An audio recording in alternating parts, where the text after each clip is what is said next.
What's up, guys?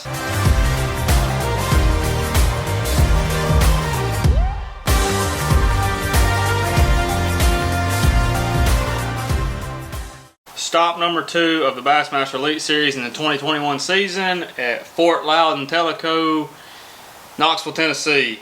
You know, gonna give you a little recap of the tournament like I always do. Not gonna have a whole lot of footage, but I mean, you know, you gotta put the good tournaments out there, and you've also got to put the bad tournaments out there. I mean, you're gonna have good ones and you're gonna have bad ones. So this was probably not one of the best ones that we're gonna have all year, but you know, we kind of survived it. Just want to give you a little rundown of practice. Practice was really tough. Water temperatures were in like the mid 40s, 43 when we started practice. Maybe by the end of practice, there were a few backs of the pockets close to the 50-degree water. That's where I kind of missed the bite. I thought I could catch keepers, and I knew 5 keepers were going to go a long way. 14-inch minimum on largemouth and 18 inches on smallmouth. So I was really going to try and just survive the tournament, look for largemouth, and I thought I could get a few keeper bites just right on the inside of pockets out of the main river current. Wasn't always a guaranteed bite, but I feel like if I did it all day, I would get 5 keeper bites and have 7 to 9 pounds, which I thought was going to do pretty well. So day 1 of the tournament rolls around. Stopped in a little pocket right up near takeoff that I'd caught a 3-pounder in practice.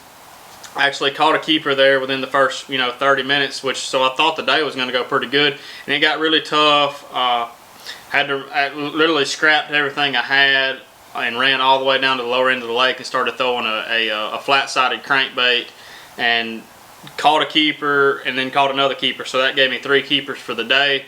Caught some shorts in there too. I mean, you catch a bunch of 13 and a half. I wouldn't say a bunch. You get a few bites of some 13 and a half, 13 3/4. Actually, that first day I caught 3 that were real close to like 13 7/8. Within just a little bit of their tail being a little bit longer down, I would have had 5 keepers, which would have went a really long way. Because a 14-inch keeper at Loudon at that time was weighing probably 1.5 pounds, 1.5 pounds. And as tough as the lake was fishing, I knew that was going to be pretty good if you could just figure out how to get 5 of those keeper bites. But I caught that first fish that morning on a chatterbait, and in practice I'd kind of figured out that if you got a bite on a chatterbait, 9 times out of 10 it was going to be a better than average size fish. The biggest bites I had gotten in practice actually came on the chatterbait, so I kind of mixed it in, that was really going to be my main plan. And then when I was scrambling by the middle of the day because I just knew I needed to try and get a few bites. I went through that flat-sided crankbait. I threw a red one some, I threw a shad pattern some. Seemed like I got more bites on the shad pattern. I know a lot of guys did very well on the red. I probably just didn't stick with it long enough, but it is what it is. Not really a whole lot of fish catches to talk about, but just I ran a bunch of stuff. I kind of practiced basically all of practice and all of the tournament, so I was kind of just scrambling around. I never really got settled in on anything, and I don't know that a whole lot of guys really did anyway. But I think after day 1 we were in 58th place. Had 3 that weighed 4 something, I think maybe 4.8. So basically had 3 pound-and-a-halfers.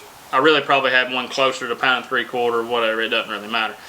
But I had a sitting check cuts 50th place, be able to fish on Saturday, and I think I was a little less than a pound out of that cut. There was a bunch of people like really tight right there within ounces. I think there were 2 or 3 guys that were tied with me with the same weight, and that was the same weight all up and down the leaderboard.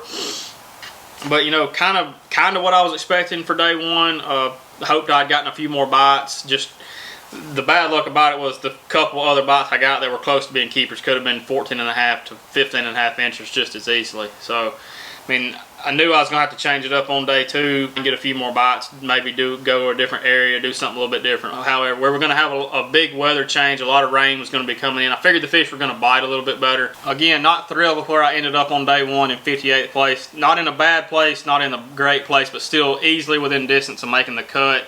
Catch a really good bag and you'll move way up in the standings. So see what happens on day 2 video. Thanks you guys for watching. Be sure to subscribe, and we'll see you soon.